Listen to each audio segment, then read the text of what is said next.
Union budget 2026 ഒറ്റ ദിവസത്തെ ചില പ്രഖ്യാപനങ്ങളിലോ അല്ലെങ്കിൽ ബഡ്ജറ്റ് സ്പീച്ചിലോ ഒന്നും ഒതുങ്ങി നിൽക്കുന്ന ഒരു ഇവന്റ് അല്ല. പ്രത്യേക ട്രേഡിംഗ് സെഷനോടുകൂടി മാർക്കറ്റിന് വലിയൊരു ക്രാഷ് സമ്മാനിച്ച് ബഡ്ജറ്റ് ദിവസം കഴിയുമ്പോൾ വെറും ഒരു കടലാസ് കെട്ടായിട്ട് ഒതുങ്ങിപ്പോകുന്ന പ്രഖ്യാപനങ്ങളല്ല ബഡ്ജറ്റ്. അത് ഇന്ത്യൻ മാർക്കറ്റിൽ കോടികൾ കൊയ്യാനുള്ള ഒരു ട്രഷർ മാപ്പാണ്.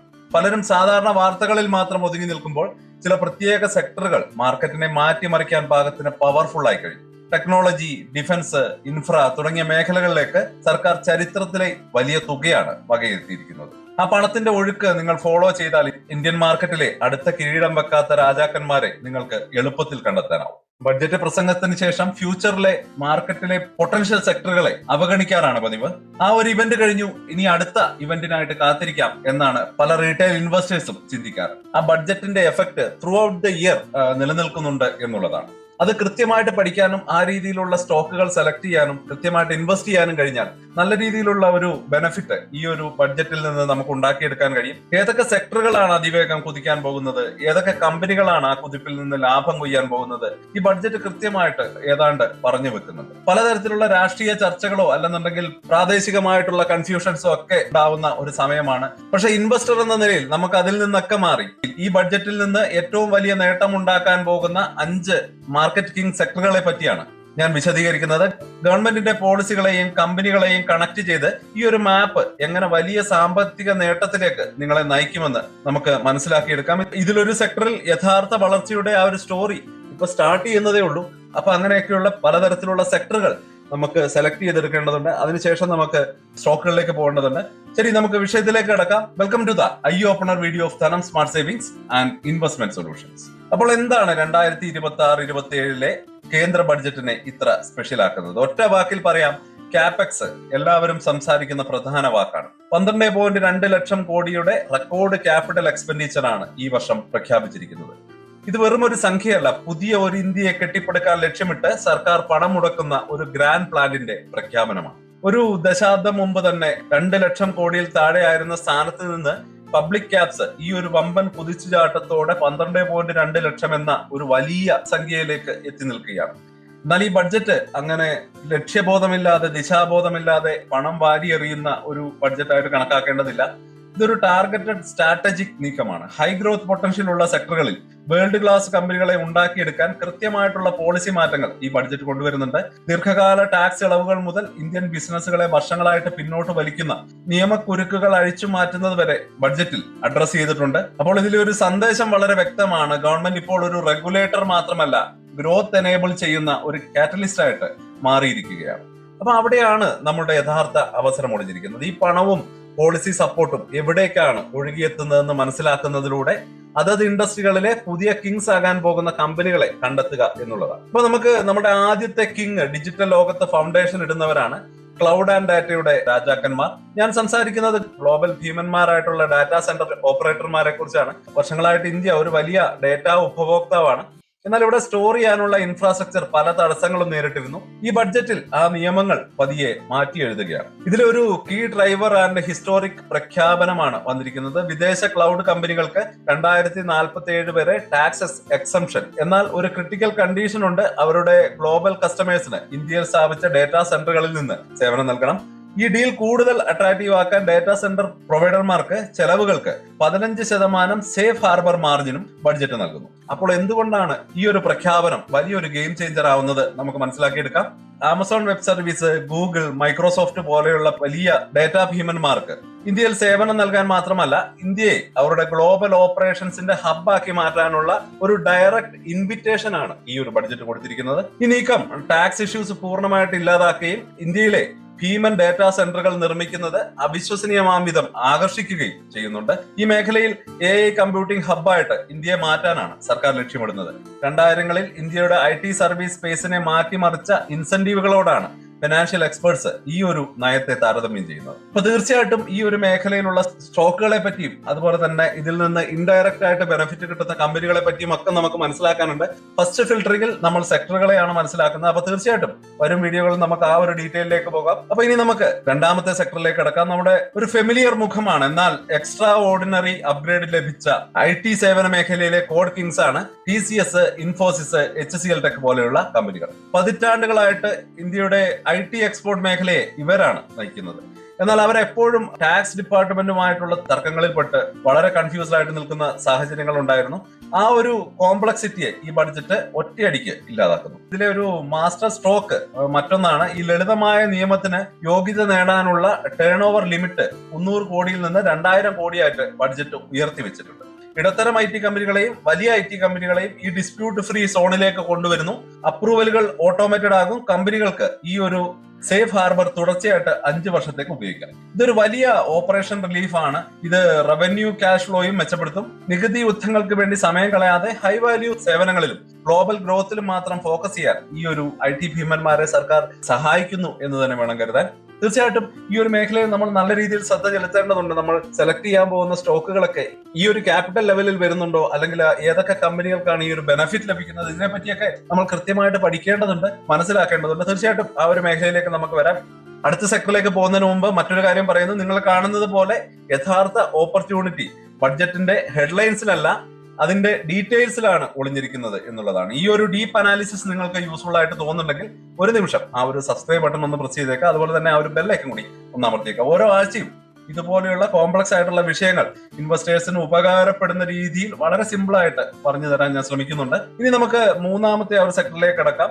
ബഡ്ജറ്റിന്റെ ഏറ്റവും കൃത്യമായിട്ടുള്ള ഡയറക്ട് ബെനഫിഷ്യറിയാണ് infra and capital goods sector. സർക്കാർ റെക്കോർഡ് തുകയായിട്ടുള്ള 12.2 ലക്ഷം കോടി ക്യാപെക്സിനായിട്ട് നീക്കിവെക്കുമ്പോൾ ആ പണം ഉപയോഗിച്ച് റോഡുകളും പാലങ്ങളും റെയിൽവേ ലൈനുകളും നിർമ്മിക്കാനുള്ള കോൺട്രാക്ടുകൾ ലഭിക്കുന്നത് പ്രധാനമായിട്ടും ഈ സെക്ടറുകളിലെ കമ്പനികൾക്കാണ്. ക്യാപെക്സിന്റെ ഭീമമായിട്ടുള്ള ഒരു തുക തന്നെയാണ് വളരെ ഇമ്പോർട്ടന്റ് ആയിട്ടുള്ള കാര്യം. പബ്ലിക് സ്പെൻഡിംഗ് ഉപയോഗിച്ച് എക്കണോമിയെ സ്റ്റിമുലേറ്റ് ചെയ്യാനുള്ള ഗവൺമെന്റിന്റെ സ്ട്രാറ്റജിയുടെ വ്യക്തമായിട്ടുള്ള ഒരു സൂചനയാണ് ഇവിടെ കാണുന്നത്. ഈ പണം ടാർഗറ്റ് ചെയ്യുന്നത് ഹൈ ഇമ്പാക്ട് പ്രോജക്ടുകളെയാണ്. ഏറ്റവും കൂടുതൽ തുക നീക്കി വെച്ചിരിക്കുന്നത് റോഡ് ഗതാഗതത്തിനും ഹൈവേകൾക്കുമായിട്ടാണ്. ഏകദേശം 2.9 ലക്ഷം കോടി രൂപയിലധികമാണ് ഈ ഒരു മേഖലയിലേക്ക് നീക്കി വെച്ചിരിക്കുന്നത്. മുംബൈ, പൂനെ, ഹൈദരാബാദ്, ചെന്നൈ തുടങ്ങിയ പ്രധാന നഗരങ്ങളെ ബന്ധിപ്പിക്കുന്ന 7 പുതിയ അതിവേഗ റെയിൽ കോറിഡോറുകൾ പദ്ധതികളെ പറ്റി ബഡ്ജറ്റിൽ കൃത്യമായിട്ട് വിശദീകരിക്കുന്നുണ്ട്. അപ്പൊ ഇതിന്റെ ഒരു ഇമ്പാക്ട് ഇമ്മീഡിയറ്റ് ആണ്. ഒരു multi year project pipe line create ചെയ്യുന്നു. അതായത് ഈ രംഗത്തെ കമ്പനികൾക്ക് സ്ട്രോങ്ങും അതുപോലെ തന്നെ വിസിബിളുമായിട്ടുള്ള ഓർഡർ ബുക്കുകൾ ഉണ്ടായേക്കും. ഇവിടുത്തെ കീ ബെനിഫിഷ്യറി ഇന്ത്യൻ എഞ്ചിനീയറിംഗ് ഭീമനായിട്ടുള്ള L&T ആണ്. ഈ വലിയ ഇൻഫ്രാ പ്രോജക്ടുകളുടെ വലിയ ഭാഗവും നേടാൻ അവർ പെർഫെക്റ്റ് ആയിട്ട് പൊസിഷൻ ചെയ്തിട്ടുണ്ട്. അതിവേഗ റെയിൽവേ ശൃംഖലകളെ വികസിപ്പിക്കുന്നതിൽ ശ്രദ്ധ കേന്ദ്രീകരിക്കുന്നതിനായിട്ട് മറ്റൊരു പ്രധാന കമ്പനിയായിട്ടുള്ള RVNL-ഉം വലിയ നേട്ടങ്ങൾ ഉണ്ടാക്കി. നമുക്കിനി നാലാമത്തെ ഒരു സെക്ടറിലേക്ക് കടക്കാം. വളരെ സ്ട്രാറ്റജിക് ആയിട്ടുള്ള ഒരു സെക്ടറാണ് ഡിഫൻസ് ആൻഡ് എയ്റോസ്പേസ്. പതിറ്റാണ്ടുകളായിട്ട് ഇന്ത്യ ലോകത്തിലെ ഏറ്റവും വലിയ മിലിറ്ററി എക്വിപ്മെന്റ് ഇമ്പോർട്ട് ചെയ്യുന്ന രാജ്യങ്ങളിൽ ഒന്നാണ്. ഈ ഒരു ബഡ്ജറ്റ് ആത്മനിർഭർ ഭാരത് എന്ന ദൗത്യത്തിന് അതിശക്തമായിട്ട് ഊന്നൽ നൽകുന്നുണ്ട്. ഡൊമസ്റ്റിക് ഡിഫൻസ് ചാമ്പ്യന്മാർക്ക് വളരാൻ ഒരു പ്രൊട്ടക്റ്റീവ് ഷീൽഡ് ഇവിടെ ഒരുക്കിയെടുക്കുന്നുണ്ട്. മൊത്തം ഡിഫൻസ് ബഡ്ജറ്റ് റെക്കോർഡ് തുകയായിട്ടുള്ള 7.85 ലക്ഷം കോടിയായിട്ട് ഉയർത്തിയിട്ടുണ്ട്. ഇത് മുൻ വർഷത്തേക്കാൾ ഏതാണ്ട് 15% വർധനവാണ് വരുത്തിയത്. എന്നാൽ റിയൽ ഗെയിം ചേഞ്ചർ മോഡേണൈസേഷൻ ആയിട്ടുള്ള ക്യാപിറ്റൽ ഔട്ട്ലേയിലാണ് ഇത് ഏതാണ്ട് 2.19 ലക്ഷം കോടിയായിട്ട് കുത്തനെ ഉയർത്തുകയും ചെയ്തു. മിലിറ്ററി കപ്പാസിറ്റി അപ്ഗ്രേഡ് ചെയ്യാനുള്ള പണമാണ്. പോളിസി നീക്കങ്ങളിൽ ആധുനിക യുദ്ധതന്ത്രങ്ങൾക്ക് അത്യന്താപേക്ഷിതമായിട്ടുള്ള സെമി കണ്ടക്ടർ രംഗത്ത് ഡൊമസ്റ്റിക് കേപ്പബിലിറ്റി വർദ്ധിപ്പിക്കുന്നതിനായിട്ട് ഇന്ത്യ സെമി കണ്ടക്ടർ മിഷൻ 2.0 ആരംഭിക്കുന്നത് ഉൾപ്പെടുന്നു. കൂടാതെ വിമാനങ്ങളുടെ പാർട്സ് നിർമ്മിക്കുന്നതിനുള്ള അസംസ്കൃത വസ്തുക്കളുടെ കസ്റ്റംസ് ഡ്യൂട്ടി ഇളവുകൾ മെയിന്റനൻസ്, റിപ്പയർ, ഓവറോൾ വ്യവസായത്തിന് നീട്ടിയിട്ടുണ്ട്. ഈ ഒരു പോളിസികളുടെ കോമ്പിനേഷൻ വ്യക്തമായിട്ടുള്ള ഒരു മെസ്സേജ് നൽകുന്നുണ്ട്. ഇന്ത്യൻ ഡിഫൻസ് ഫ്യൂച്ചർ ഇന്ത്യയിൽ തന്നെ മാനുഫാക്ചർ ചെയ്യപ്പെടും. ഇന്ത്യയിലെ മുൻനിര നിർമ്മാതാക്കളായിട്ടുള്ള ഹിന്ദുസ്ഥാൻ എയറോനോട്ടിക്കൽ ലിമിറ്റഡ്, പ്രതിരോധ ഇലക്ട്രോണിക്സിൽ മുൻനിരയിലുള്ള ഭാരത് ഇലക്ട്രോണിക്സ് ലിമിറ്റഡ് തുടങ്ങിയ കമ്പനികൾക്ക് ശക്തമായിട്ടുള്ള ഒരു ഊർജ്ജം ലഭിക്കുകയും ചെയ്യും എന്നാണ് മനസ്സിലാക്കേണ്ടത്. ഈ കമ്പനികളെ നാഷണൽ ചാമ്പ്യന്മാരായിട്ട് സർക്കാർ ഗ്രൂം ചെയ്തെടുക്കുകയാണ്. അവർക്ക് ലോങ് ടേം ഗ്രോത്ത് വിസിബിലിറ്റിയും സ്റ്റഡി ഓർഡറും ഗ്ലോബലി കോമ്പറ്റീവ് ആവാനുള്ള ഒരു ക്ലിയർ മാൻഡേറ്റും മുന്നിലുണ്ട് എന്നുള്ളതാണ് പറഞ്ഞു വെക്കുന്നത്. അവസാനമായിട്ട് നമ്മുടെ അഞ്ചാമത്തെ സെക്ടർ കിങ് ഗ്രീൻ എനർജി ടാർഗറ്റുകളുടെ ഹൃദയഭാഗത്താണ്. ഊർജ്ജ വിപ്ലവത്തിന്റെ നായകർ റിന്യൂവബിൾ എനർജി, പവർ യൂട്ടിലിറ്റി സെക്ടറുകളിലെ കമ്പനികളാണ്. വളരുന്ന ഒരു എക്കണോമിക്ക് പവർ നൽകാൻ എനർജി സെക്യൂരിറ്റി വളരെ അത്യാവശ്യമാണ്. അതിനുള്ള ഏറ്റവും സുസ്ഥിരമായിട്ടുള്ള മാർഗം റിന്യൂവബിൾ എനർജിയാണ്. ഗ്രീൻ എനർജി സപ്ലൈ ചെയിനെ കൂടുതൽ കോമ്പറ്റേറ്റീവ് ആക്കാൻ ലക്ഷ്യമിടുന്ന കസ്റ്റംസ് ഡ്യൂട്ടി റിലാക്സേഷനുകളാണ് പ്രധാന പോളിസി നീക്കങ്ങളിലുള്ളത്. ബാറ്ററി സംഭരണ സംവിധാനങ്ങളിലേക്കുള്ള ലിഥിയം അയോൺ സെല്ലുകൾ നിർമ്മിക്കുന്നതിനുള്ള മെഷീനറികൾ, അടിസ്ഥാന കസ്റ്റംസ് ഡ്യൂട്ടി ഇളവുകൾ ബഡ്ജറ്റ് നൽകുന്നു. അതോടൊപ്പം സോളാർ ഗ്ലാസിനായിട്ടുള്ള സോഡിയം ആന്റിമണേറ്റ് പോലെയുള്ള നിർണായക അസംസ്കൃത വസ്തുക്കളുടെ താരിഫും ഒഴിവാക്കിയിട്ടുണ്ട്. ഈ നീക്കങ്ങൾ ടെക്നിക്കലായിട്ട് തോന്നാമെങ്കിലും അവയുടെ ഇമ്പാക്ട് വളരെ വലുതാണ്. ഇന്ത്യയിലെ സോളാർ പാനലുകൾ നിർമ്മിക്കുന്നതിനും വലിയ തോതിലുള്ള ബാറ്ററി പ്രോജക്ടുകൾ സ്ഥാപിക്കുന്നതിനുമുള്ള ചെലവ് ഇത് നേരിട്ട് കുറയ്ക്കും എന്നുള്ളതാണ് മനസ്സിലാക്കേണ്ടത്. ഇത് ഇറക്കുമതിയെ ആശ്രയിക്കുന്നത് കുറയ്ക്കാനും റിന്യൂവബിൾ എനർജിയെ കൂടുതൽ മെയിൻ സ്ട്രീം ആക്കാനും ബെനിഫിറ്റഡ് ആവും. സോളാർ പവർ ഗ്രിഡ് വിഭാഗത്തിന് ബജറ്റിൽ പ്രത്യേകമായിട്ട് 1775 കോടി രൂപ വകയിരുത്തിയിട്ടുണ്ട്. ഈ ട്രാൻസിഷന് നേതൃത്വം നൽകുന്ന കമ്പനികളാണ് ക്ലിയർ വിന്നേഴ്സ്. റിന്യൂവബിൾ എനർജി ജനറേഷനിലും ഡിസ്ട്രിബ്യൂഷനിലും വലിയ മുന്നേറ്റം നടത്തുന്ന ടാറ്റ പവർ ഒരു പ്രധാന ഉദാഹരണമാണ്. അതുപോലെ രാജ്യത്തെ ഏറ്റവും വലിയ പവർ യൂട്ടിലിറ്റി ആയിട്ടുള്ള NTPC ലിമിറ്റഡ് അതിന്റെ റിന്യൂവബിൾ പോർട്ട്ഫോളിയോ അതിവേഗം വികസിപ്പിക്കുകയാണ്. എനർജി സെക്യൂരിറ്റിയിലേക്കുള്ള ഈ ഒരു മുന്നേറ്റത്തിൽ നിന്ന് അവർക്കും ഒരു വലിയ ബെനിഫിറ്റ് ഉണ്ടായേക്കും. ഈ ബഡ്ജറ്റ് എനർജി ട്രാൻസിഷനുള്ള ഫിനാൻഷ്യൽ ഫൗണ്ടേഷൻ ഉറപ്പാക്കുന്നു. അതുപോലെ തന്നെ ക്ലീൻ എനർജി ഉപയോഗിച്ച് ഇന്ത്യയുടെ ഭാവിക്ക് കരുത്ത് പകരുന്ന കമ്പനികളെ സ്വന്തം വളർച്ചയ്ക്ക് കരുത്തേക്കുമെന്ന് ഉറപ്പാക്കുന്നു. അപ്പൊ നമുക്കൊരു കൺക്ലൂഷനിലേക്ക് കടക്കാം. അപ്പോൾ നിങ്ങൾ കണ്ടു കഴിഞ്ഞു 2026 കേന്ദ്ര ബഡ്ജറ്റ് കിരീടം വെച്ചുകൊടുത്ത 5 മാർക്കറ്റ് സെക്ടറുകളെ പറ്റിയാണ് പറഞ്ഞു വന്നത്. ഒന്നാമതായിട്ട് ക്ലൗഡ് ആൻഡ് ഡേറ്റയുടെ രാജാക്കന്മാർ. ഇന്ത്യയിലെ ഒരു ഗ്ലോബൽ ഡേറ്റ സെന്റർ ഹബ്ബാക്കി മാറ്റാൻ ചരിത്രപരമായിട്ടുള്ള നികുതി ഇളവുകൾ പ്രഖ്യാപിച്ചു. ആ ഒരു ബെനിഫിറ്റ് ലഭിക്കുന്ന കമ്പനികളുള്ള സെക്ടറിനെ പറ്റിയാണ് ഒന്നാമതായിട്ട് പറയുന്നത്. രണ്ടാമതായിട്ട് കോഡിംഗിൽ വളരെ കോംപ്ലിക്കേറ്റഡ് ആയിട്ടുള്ള ടാക്സ് നിയമങ്ങളിൽ നിന്ന് റിലീഫ് കിട്ടിയ ഗ്ലോബൽ IT എക്സ്പോർട്സിൽ ശ്രദ്ധ കേന്ദ്രീകരിക്കാൻ അവസരം ലഭിച്ച കമ്പനികളെ പറ്റിയാണ് പറഞ്ഞത്. മൂന്നാമതായിട്ട് 12.2 ലക്ഷം കോടിയുടെ ഭീമമായിട്ടുള്ള ക്യാപെക്സ് ഫണ്ട് ഉപയോഗിച്ച് പുതിയ ഇൻഫ്രാസ്ട്രക്ചർ ശൃംഖല കെട്ടിപ്പടുക്കാൻ തയ്യാറാകുന്ന കമ്പനികളെ പറ്റി ഡീറ്റെയിൽ ആയിട്ട് സംസാരിച്ചു. അതുപോലെ തന്നെ റെക്കോർഡ് ഡിഫൻസ് ബഡ്ജറ്റും ആത്മനിർഭർ ഭാരത് ദൗത്യവും നൽകിയ ശക്തികളാൽ ഒരുപാട് കമ്പനികൾ ഡിഫൻസ് സെക്ടറിൽ മുന്നോട്ട് വരുന്നുണ്ട്.